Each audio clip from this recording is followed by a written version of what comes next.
तो संसद नहीं लेकिन संस्कार बनी। सामने बैठे सांसद दानिश अली पर गुस्सा आया तो पूरे समाज को लेकर जहर फैलाया। और यह काम किसने किया? माननीय सांसद जी ने किया। कहां किया? लोकतंत्र के मंदिर में किया जी, नए संसद भवन में किया। इसी पर चर्चा कर रहे हैं। सभी खास मेहमान हमारे साथ बने हुए हैं। मुझे लगता है सुरेंद्र राजपूत जी को आना चाहिए, लेकिन सुरेंद्र राजपूत जी, जिस तरीके से चाहे आप हो या फिर विपक्ष के अन्य जो आपके साथी यहां पर बैठे हुए हैं, उनकी तरफ से एक बात कही जा रही है कि साहब ये बयान सिर्फ और सिर्फ रमेश बिदूड़ी तक सीमित रखकर नहीं देखा जाना चाहिए। ये तो बीजेपी की सोच है। इस सोच के पीछे कुछ चुनावी कनेक्शन भी नजर आता है क्या आपको लगता है कि इस तरीके के बयान से बीजेपी को फायदा मिल जाएगा, इस वजह से ऐसे बयान, और वो भी इस मुखरता के साथ? देखिए, वो हमेशा से ही रोमाना सांप्रदायिक विद्वेष की बात करते हैं। अभी अगर आपको याद होगा तो निरंजना ज्योति ने, रामकृपाल जी यहीं पर हैं, निरंजना ज्योति ने जब दिल्ली का चुनाव चल रहा था तब रामजादे और दूसरे जादे की बात की मैं तो कह भी नहीं सकता। बिल्कुल। ये लोग चुनाव के समय हमेशा से हिंदू मुसलमान की, जब इनको कुछ नहीं मिलता है तो हिंदू मुसलमान की बात करते हैं। और एक चीज देखिए, भारतीय जनता पार्टी का दोहरापन, दोगलापन कहूंगा तो गलत हो जाएगा, भारतीय जनता पार्टी का दोहरापन देखिए। हर्षवर्धन वहीं बैठे और वो क्या नाम, रविशंकर प्रसाद वहीं बैठे हैं, जो राहुल गांधी के ऊपर झूठी टिप्पणी करने के, जो स्मृति ईरानी ने झूठी गलत टिप्पणी की थी, उसमें नाक फुला फुला करके जो है संसद के बाहर बातें कर रहे थे। मैं तो एक चीज कहता हूं, अगर आज की डेट में भारतीय जनता पार्टी ने नरेंद्र मोदी जी के खिलाफ ही पहले कार्रवाई कर दी होती, जब उन्होंने 52 करोड़ की गर्लफ्रेंड कहा, जब उन्होंने कांग्रेस की विधवा कहा, जब उन्होंने ये कहा कि भाई ये विदेशी गाय है और विदेशी बछड़ा है। सर, मेरे ख्याल से मुझे लगता है हम मुद्दे से भटक रहे हैं, क्योंकि मैंने पहले ही ये कहा कि साहब चुनावी रैलियों में, आम सियासत में पहले ही किस तरीके का बयान गिर चुका है राजनीति में। इसमें सर मुझे बताने की जरूरत नहीं है, क्योंकि आप एक तरफ के बयान गिना रहे हैं, यहाँ पर दूसरी तरफ वाले बैठकर आपकी पार्टी के नेताओं के भी बहुत से बयान गिना देंगे, जिसमें मौत के सौदागर से लेकर सर चौकीदार चोर है तक तमाम बयान आ जाएंगे। तो उस स्तर पर जाइए ही मत। इस मुद्दे की जो गंभीरता है, मुझे लगता है उसको हमें अंडरलाइन करना चाहिए। और गंभीरता यह है साहब कि ये कोई बयान सड़क पर घूमते हुए कि गोली मारो, ये इस तरीके का बयान नहीं है। ये बयान जो है वो एक माननीय सांसद ने लोकतंत्र के मंदिर के भीतर खड़े होकर दिया है।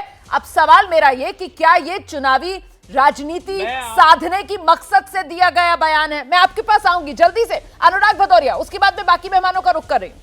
देखिए रोमाना जी, मैं इसमें आज राजनीति की बात एकदम नहीं करना चाहता। मैं तो बस इतना चाहता हूं कि उस व्यक्ति ने खड़े होके हिंदुस्तान के हर व्यक्ति का अपमान किया है।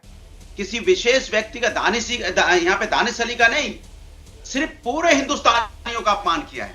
हम सब भाई हैं आपस में, हमारी अलग अलग पूजा पद्धति हो सकती है, हमारी अलग अलग अपनी अपनी रीति रिवाज हो सकते हैं, लेकिन हम सब हिंदुस्तानी हैं, भारतीय हैं, इंडियन हैं। उसने हर भारतीय, हर हिंदुस्तानी को खड़े करके उग्रवादी, आतंकवादी बोल के गालियां दी हैं। तो ये पूरा हिंदुस्तान को एक साथ खड़ा होना चाहिए।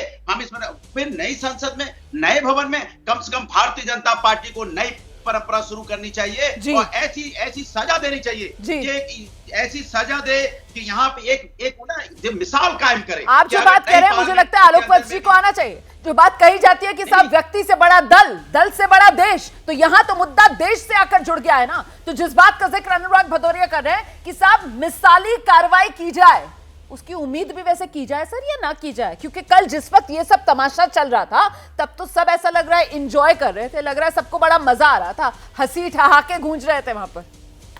देखिए रोमाना जी, पार्लियामेंट्री डेमोक्रेसी में जो हुआ वो एक काला अध्याय है, और अभी तक सिर्फ उनको नोटिस गया है, वो भी पार्टी की तरफ से गया है। स्पीकर की तरफ से क्या हुआ है इसकी जानकारी अभी तक नहीं है। तो ऐसे व्यक्ति को जो प्रामा फेसाई प्रूव्ड कर दिया उसने अपने बोल से कि मैं क्या बोल रहा हूं, सही बात है, विच इज किसी रूप में वो एक्सेप्टेबल नहीं है। किसी भी व्यक्ति को जो थोड़ा भी सेंसिटिव आदमी होगा या थोड़ा मानवतावादी होगा और देश प्रेमी होगा, और मैं ये जोड़ना चाहती हूं, जो राष्ट्रवादी होगा, जो देश प्रेमी होगा, जो अपने देश में भाईचारा कायम रखना चाहता होगा, लोकतंत्र में जिसका विश्वास विश्वास रखता होगा, वो बिल्कुल नहीं, वो बिल्कुल स्वीकार नहीं कर सकता रमेश बिदूड़ी के इस बयान को। ऐसे व्यक्ति को दूध में मक्खी जैसे पड़ जाती है, निकाल के बाहर फेंकने से ही एक मिसाल कायम होगी, उसके अलावा और कुछ नहीं एक्सेप्टेबल है। ठीक है,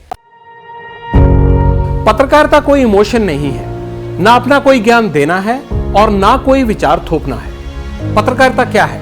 पत्रकारिता का मतलब है सही जानकारी इकट्ठा करना और तथ्य बताना। पत्रकारिता आज जितने महत्वपूर्ण दौर में है, शायद पहले नहीं थी। इस दौर से निकलने के लिए सिर्फ सच दिखाने की जरूरत है, वो सच जो आपके हित को आगे रखे। इसलिए अब रात 9 बजे प्राइम टाइम नहीं होगा, ये आपका टाइम है।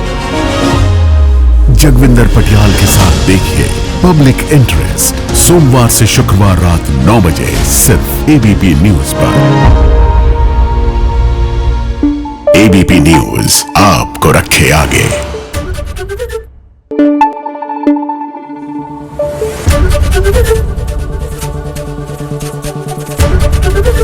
एबीपी न्यूज आपको रखे आगे।